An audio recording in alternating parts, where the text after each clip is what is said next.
1780 was a pretty good year for the British forces. They had pushed their way up into South Carolina and had won a couple of major victories. His Majesty's Royal Forces had built up a sizable force of local Tories, people that were loyal to the crown. And here at Kings Mountain, Ferguson sits waiting on top of a hill by October 6th of 1780 with about probably close to 800 of those Tories with him in his 1,000 man force.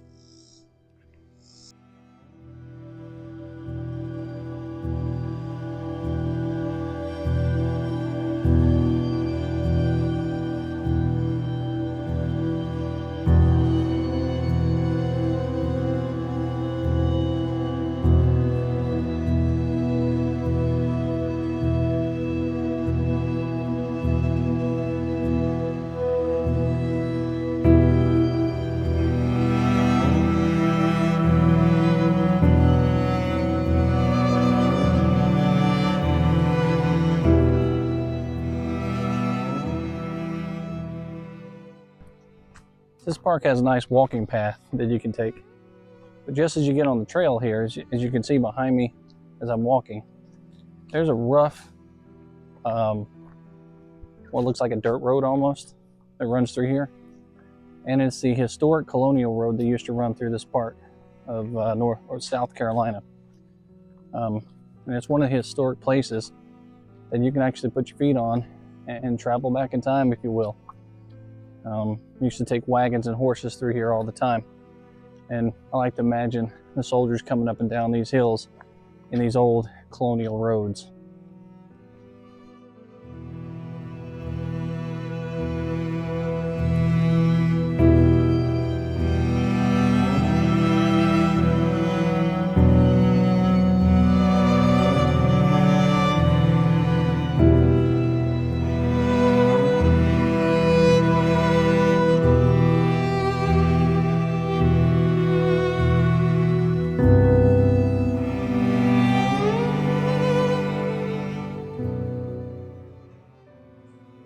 Now, some of the more interesting items out here at Kings Mountain is the very old monuments that are out here.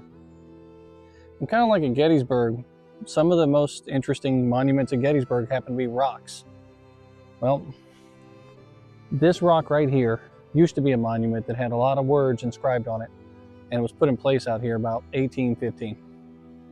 Right next to it is a more modern monument that has exactly what used to be written on this ran down old rock that's right beside it. And it talks about 3 or 4 men that actually died here at Kings Mountain, right in this location at the Battle of Kings Mountain, going that way up the hill. It's a really neat item out here to see on these trails.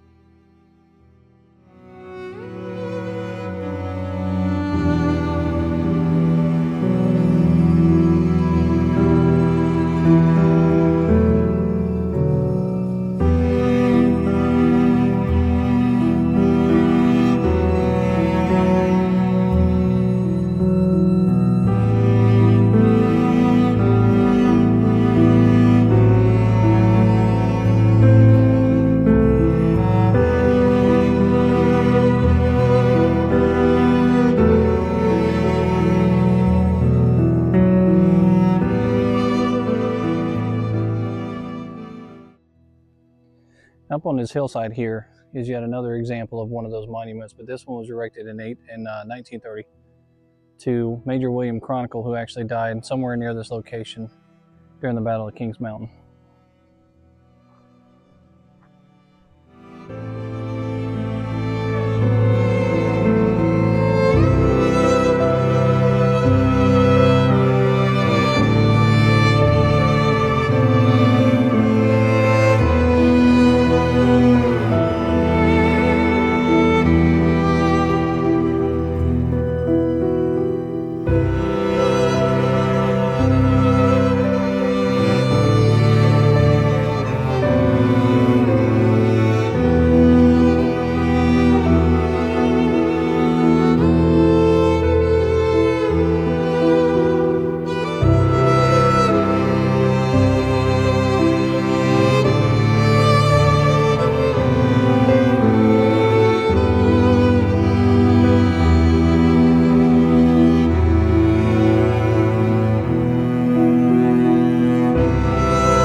Now, as the story goes, the local forces out here, considered local spies, local scouts, local hunters, and they end up making up the force that's fighting here primarily for the Patriot cause. What people don't normally focus in on, however, the forces that are out here for Great Britain are actually local spies, local scouts, and local people, making up to 9/10 of that force out here too. And so that's what we're looking at. We're pretty much looking at a civil war here at the Battle of Kings Mountain.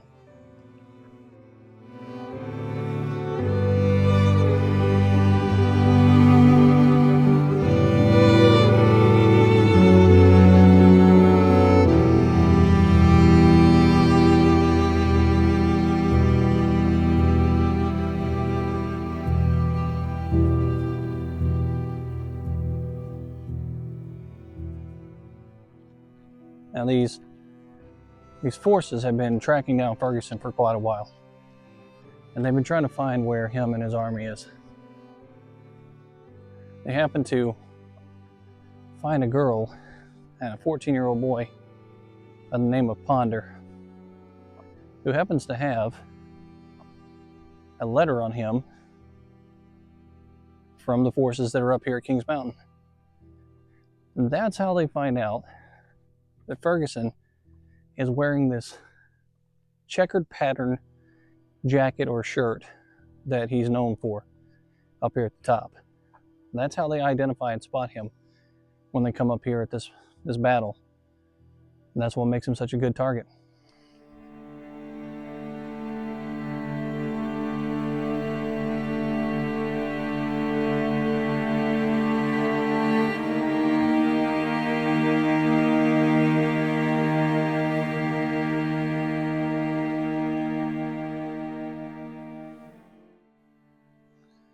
So let's talk a little bit about the colonial forces out here. Now, most of these men that are coming out here, they're not coming out here in some kind of uniform. They're coming out in hunter's clothing. They've got their big, thick jackets on, long stockings. They have long rifles with them, the brown bess musket, which is the weapon of choice out here. And these men have been fighting with them for a long time. They've been practicing with them for a long time to try to get better at using them. And they know that they have bayonets on the end, and their plan is to get close enough to be able to use those bayonets and win the day by fighting. Well, in the position I'm at right now, Benjamin Cleveland and his North Carolinians are down here at the base of this hill. And the plan is simply this: all of these combined forces from North Carolina, Virginia, Tennessee, South Carolina, and North Carolina, from Cleveland's group, they're all going to come down here at the base of this hill. They're going to surround this hill, and they're going to start making their way up to the top of that hill right there. When they get out here, there had been a heavy rain that had packed down the leaves in the surrounding area. And where I'm standing right now, Benjamin Cleveland's men would have been standing here preparing to go into combat. As they're standing in this position, if those leaves are loose, they're probably going to kick up leaves and make a lot of noise. But because they're so damp, it dampens the sound. And we're in a forest, so because of all the trees that are around, blocking the echoes of those sounds, these men are able to make their way up the side of this mountain really quickly and get on top of the forces at the top of that hill without much of a resistance. Not to mention the forces at the top are having to fire downhill, and they end up shooting over the top of the enemy that's coming up at them.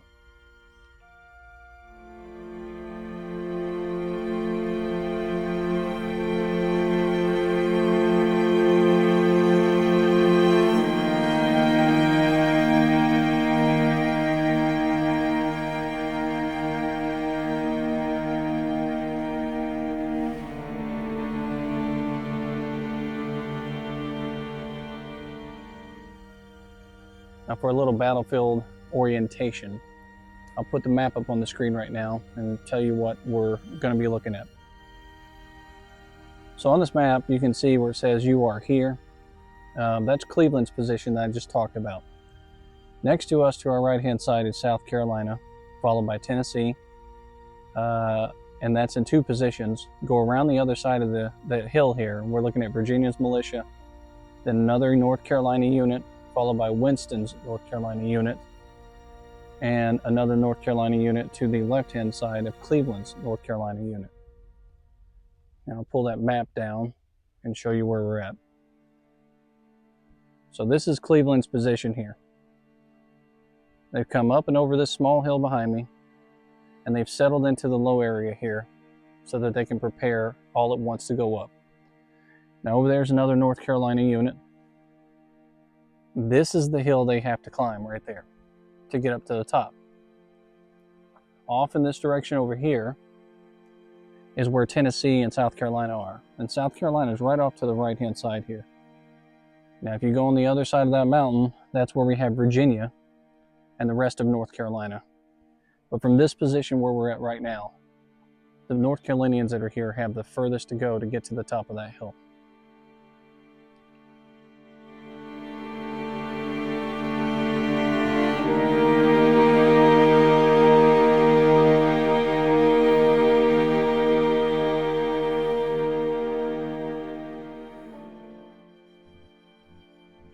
Now the men that fought out here for the Patriot side, like we said, they were all local boys for the most part. As a matter of fact, one of my ancestors fought out here with Kings Mountain. They did not make cowpens, however. But also, unfortunately, one of my ancestors fought with the militia, with the Royal Army. They were a loyalist. So, just like in the American Civil War, when I had ancestors fighting on both sides of that war, here we are again. This time, it's for revolution, the Revolutionary War. And my family has ancestors fighting each other on two sides of a battle that would end up becoming pivotal to the American Revolution. Kings Mountain, although it was small, packed a mighty punch.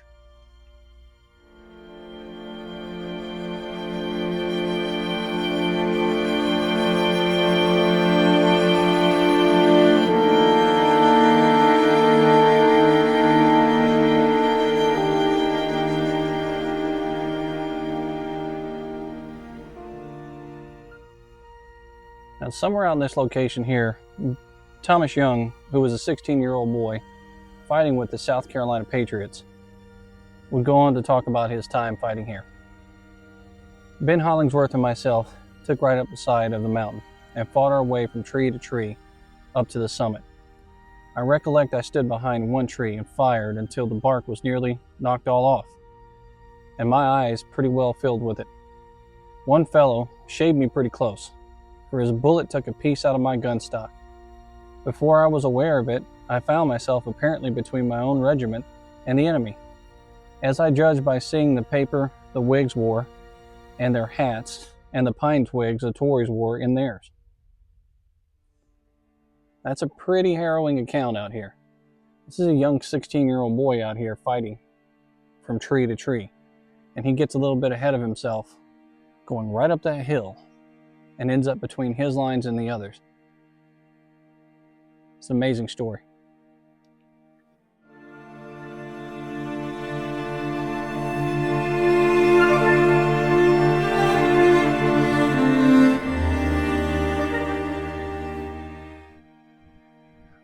Now, a little over 400 men from South Carolina had actually joined the fight out here to be a part of that force that came up to Kings Mountain. And they had pretty good reason to do it. The fighting had been raging around their homes for a long time in South Carolina. And not only had it been raging, but they had learned what happened to homes and homesteads and crops when Tarleton had come through, by burning their crops, burning their houses, destroying their property, because they wouldn't sign up to be a part of the Loyalist army.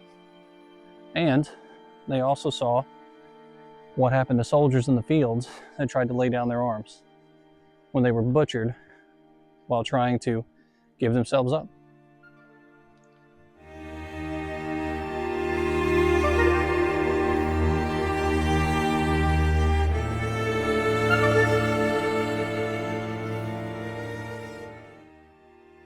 Now, growing up in these parts, in North Carolina and South Carolina, I used to come out to this battlefield all the time. And a long time ago, they used to have a sign up here that talked about a spring that the soldiers drank from. I remember it clearly. And I've been out here a couple of times since I've entered my 30s and was looking for this place. I couldn't quite find it, but then I turned the bend out here today, and as I get around the corner, I look off and I see things that look familiar, and I walk out here, and as I walk off the path, I see something that looks oddly familiar. That formation of rocks. Now, I'm going to say that I think that that's where the spring was, that people used to come out here and talk about all the time, where the patriots, once they were done with the battle, came down to the foothills of this mountain and drank water from this spring. But there's streams all throughout here, so it could very well be just about anywhere. But that's a pretty well sized up formation of rocks here that go absolutely nowhere, and water's bubbling up from the bottom. So I'm pretty sure this is where it used to be. And there's a path over here to my right. It looks like it used to bring people down to this area where a sign might have been.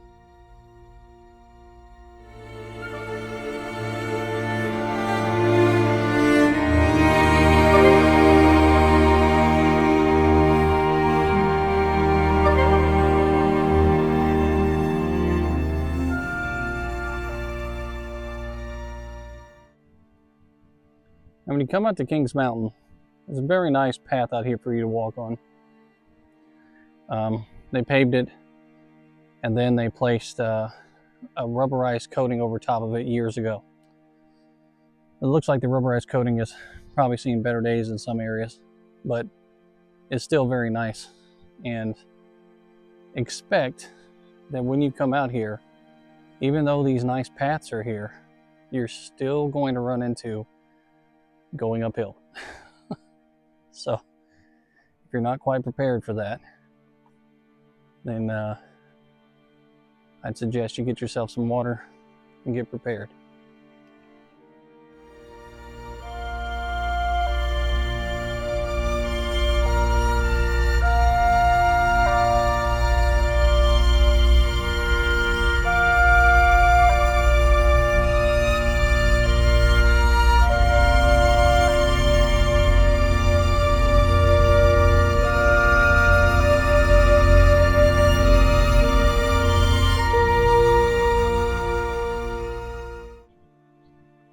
Out here in Kings Mountain, I'm now in the position where Tennessee was.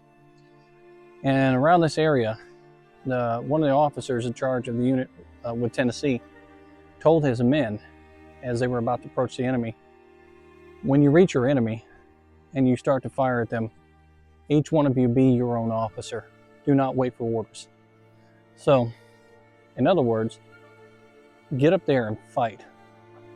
Fight as individuals and attack the enemy as hard as you can. Do not wait for any kind of organized fighting. We're going to hit them as hard as we can.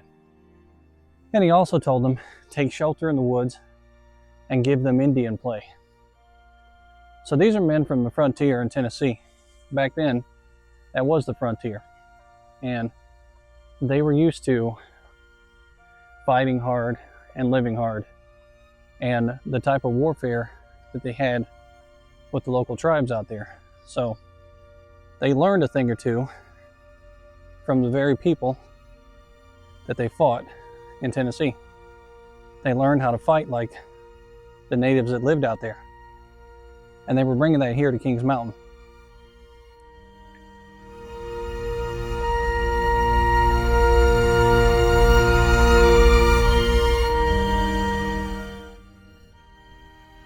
Now, Colonel Severe's troops were easily recognizable by the long rifles they carried, but they were also frontiersmen, so they didn't really look very uniformed except for those rifles. The men that were out here fighting for the Patriot cause. The only thing that they had in mind was the fight that happened in August of that year at Camden. And they knew that there was an overwhelming victory at Camden for those loyalist forces. They were able to rout the Patriots there because of their training and their armament. Well, here the armament's no different. You have the frontiersmen out here with long rifles, and you have well-trained loyalists with their gear given to them by the royal forces. 3 times those Tennessee forces went up those hills behind me there. Twice they were repelled back down these hills. But the 3rd time they got the courage to go back up. And on that 3rd time, those forces at the top, they felt the cold steel. This fight here would be over with soon.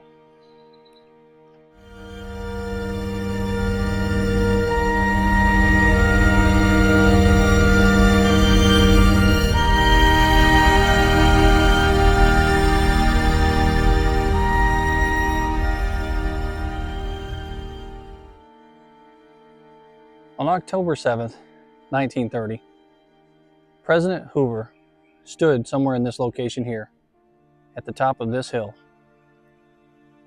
And all around him was a crowd of about 75,000 people from the local area out here at Kings Mountain. And they were celebrating the victory here at Kings Mountain. Hoover, in his words, said, "This is a place of inspiring memories. Here, less than 1,000 men, inspired by the urge of freedom, defeated a superior force. This small band of patriots turned back a dangerous invasion, well designed to separate and dismember the United Colonies. It was a small army and a little battle, but it was of mighty portent. History has done scant justice to its significance, which rightly should place it beside Lexington and Bunker Hill, Trenton and Yorktown, as one of the crucial engagements in our long struggle for independence." With those words, he got a roaring applause from the crowd around. And the locals out here, they all knew the importance of this battle. Their families had fought in this battle, on both sides. A lot of them had strong ties to that patriotic cause. But the ironic thing is a lot of those same families would also have strong ties to the Confederacy cause in the war that starts in 1861 that would threaten to sever the United Colonies that became the United States.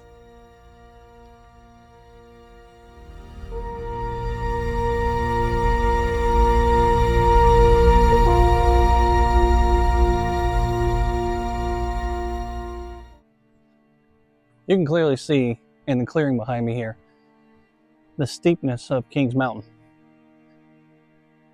Now, imagine being one of those guys out here on a wet day, slipping up and down these hills, going up to the top, and hunting down your neighbor, perhaps a cousin, somebody that you've known for a long time. The majority of the people at the top of this hill came from the neighborhoods that a lot of these men came from. And that's what they're fighting here at Kings Mountain. They're fighting each other. Now, I'm at the position where Colonel Campbell's men from Virginia came up. Colonel Campbell drew the hard lot out here. They were closest to the position of where the Tories were. They were first to come in contact. And when their men came up to this hill and got to the area I'm at right now, they could see the loyalists lined up right over there in front of me. They took aim and they fired. And almost immediately the Virginians turned around and started to run. Now Campbell's out here with some of the men that are brave enough to stick it out. and some of those men are getting run through by bayonet as the loyalists charge down towards them. Campbell then turns around and yells, "Halt! Return, my brave fellows, and you will drive the enemy immediately." And with those words echoing out through the chambers behind me here, the hills and the valleys, the Virginians that are back here running stop in their tracks. They turn around and they make the charge back up this hill again. And that's probably one of the things that saved the day over here. They came back to make the charge.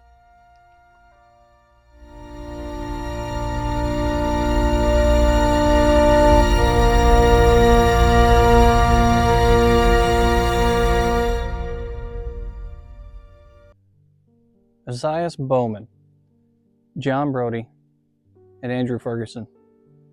Now, those are three names that you probably don't hear mentioned in the American Revolution in the story that's been told. But here at Kings Mountain, there's a rock with a plaque on it that has those names.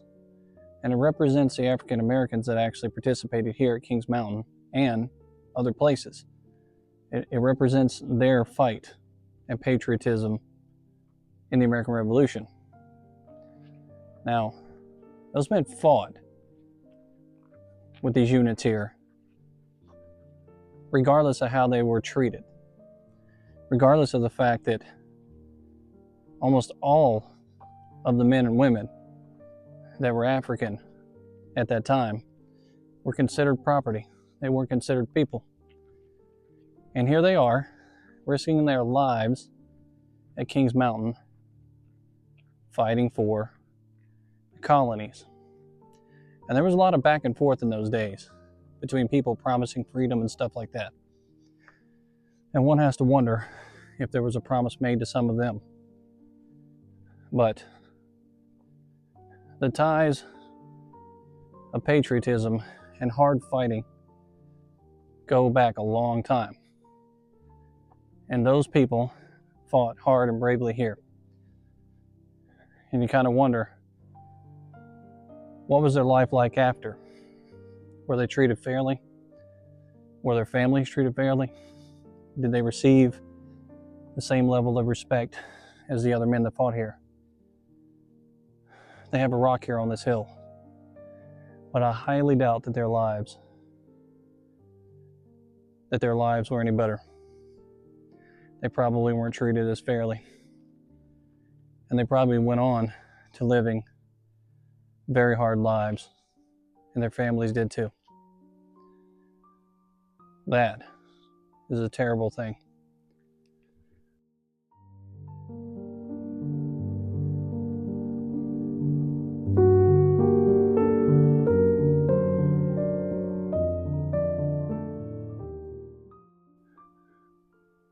So now I'm looking downhill from the position that I was just at. The Virginians would be coming up from this area here. And right here, at the top of this hill, you have Americans in redcoats fighting for the crown. Now today, we're going to find that hard to believe. It's going to be something that we're really not going to be able to wrap our heads around. But there's a really good reason for that. Up until the point of this place becoming a country, the King and Queen in Great Britain was our country. They were the rule and the standard. The men that fought for the crown thought they were fighting for their country. So they were just as justified fighting here on this hill, aiming at their brothers and sisters and everything else in the towns and the places around. They were just as justified as the men that are coming up this hill. It is yet another American Civil War.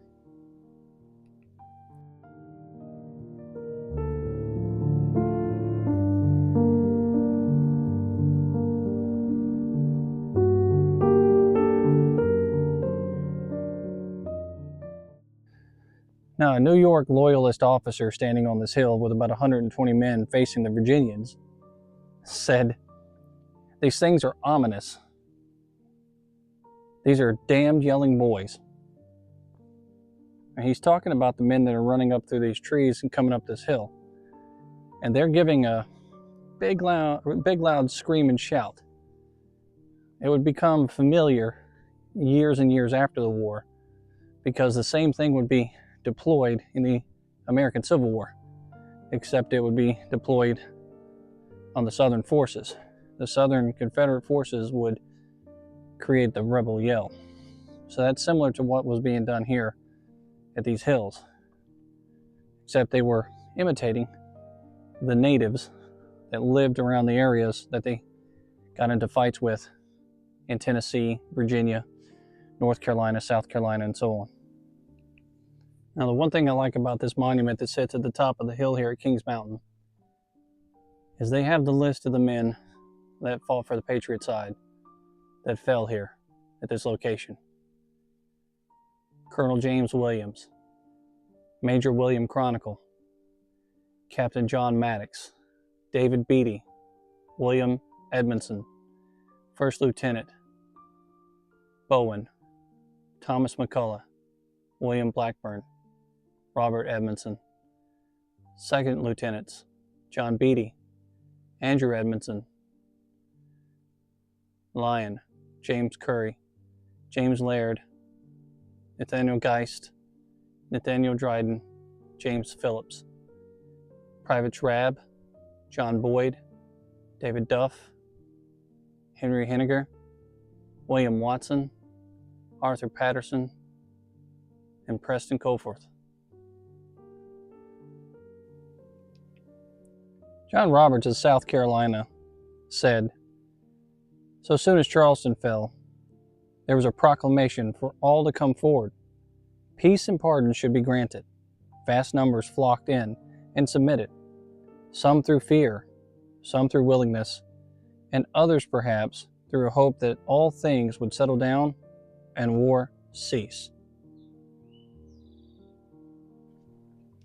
Now, along this ridgeline that I'm walking on right now, Patrick Ferguson is going back and forth up and down this area, and he's telling his men to create a defensive ring around this ridgeline. He basically wants their backs turned to each other and facing the enemy, because he's surrounded on all sides. They're coming up from everywhere out of these trees. And the 1,000 men, even though it's not a lot, when they're spread thin and they're walking through the wood lines here, it will make you feel like you're squeezed to death. And that was kind of the hopes of the Patriots coming up these hills. They wanted to squeeze them. They wanted to make them feel like it was hopeless. Now, North Carolinians stood right here, loyal to the crown, fighting. It was not unheard of in the middle of a battle for a loyalist to run over to the other side and then turn their gun on the team that they were just fighting for. It was also not unheard of sometimes for the Patriot to do the exact same thing, because, after all, they were all neighbors. They knew each other. They were from around the area. Sometimes it's a little bit easier when you're losing the battle to gain some respect if you go back over to the winning team. So now they're in the heat of the battle out here. North Carolina's coming from that direction, Virginia from over my shoulder, Tennessee right there, South Carolina off in this direction, and they're all squeezing up to the top of this hill. They get up here and they start fighting these men, and the next thing you know, they push them so hard that they're starting to get worried, and they start running towards their campsite, which is where I'm headed right now. It's to the saddle of the hill just in front of me, and it's actually where the monument is placed, the largest monument on top of this hill. This is where victory is achieved.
Major Patrick Ferguson.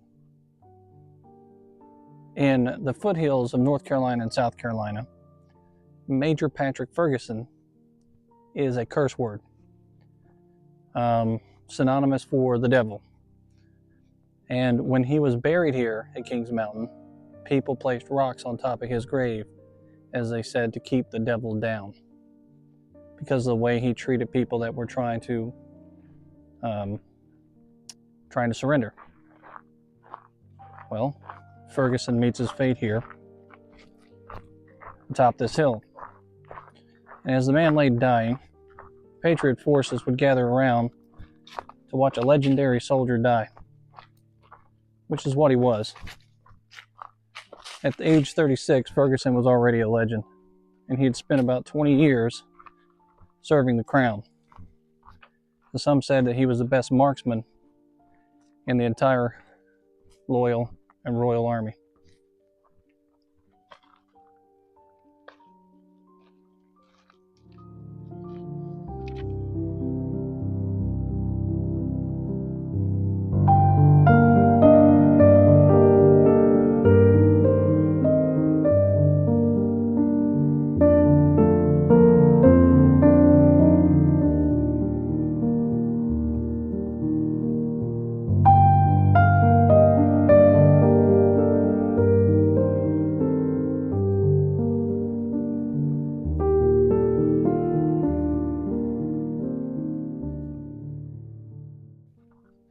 Behind me here is a marker where Colonel Hambright actually fell wounded. And out here at Kings Mountain, there's a lot of different markers, a lot of different stones and signs up in place. It's a lot better marked place than cow pits.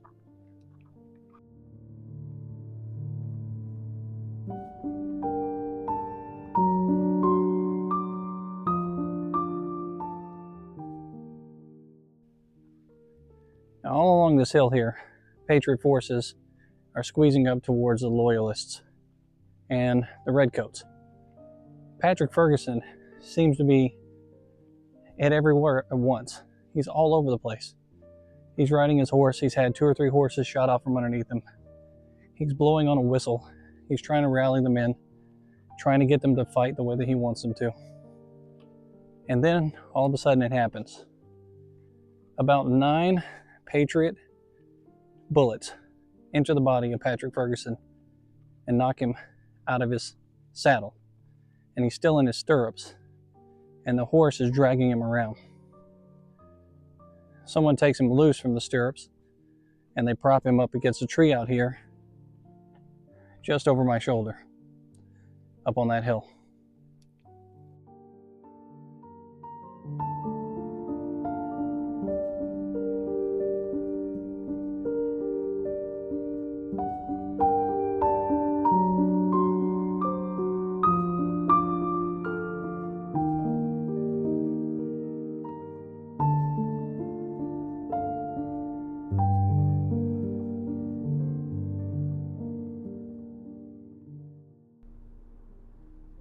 Now, as it's tradition, I got me a rock here.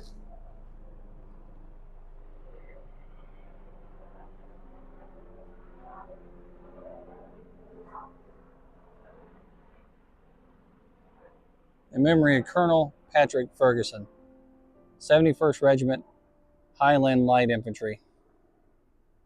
Born in Aberdeenshire, Scotland in 1744, killed October 7th, 1780 in action at Kings Mountain while in command of the British troops. A soldier of military distinction and of honor. This memorial is from citizens of the United States of America in token of their appreciation of the bonds and friendship and peace between them and the citizens of the British Empire. Erected October 7th, 1930. Well, here's to you, Ferguson. It's funny what a little bit of time between you and your enemy will do.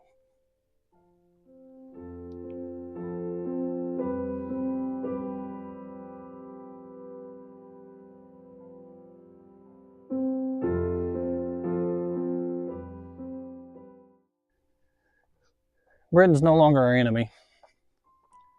They are allied with us, along with many other countries around the world. But in those days, if you would have said that we would have been allied with Britain, people would have probably kicked you out of their house or slapped you across the face. And Ferguson definitely wouldn't have received an honorable memorial at the top of his grave, considering some of the things that happened during that war. But in 1930, they erected that monument and honored the man. We have it here today at Kings Mountain.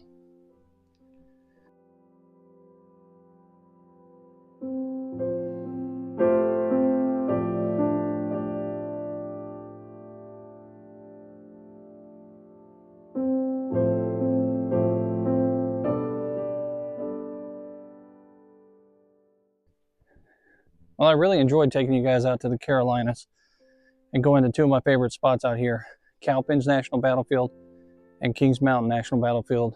Kings Mountain for this video here specifically. These places will always have a special place in my heart, just like the area will. I mean, I've got relatives probably that live all over this entire area. But I moved away from here years ago, and for good reason. But I do love these parks. I hope you enjoyed the tour and learned a little bit about the battle. I'm not as much of an expert or historian on these battles as I am some of the others, but I did try to bring the park to you so that you could see what the park is like and what it's like to visit this place. And that was my primary focus for these videos here. Now we're moving on to Tennessee. Till next time, this is History with Waffles.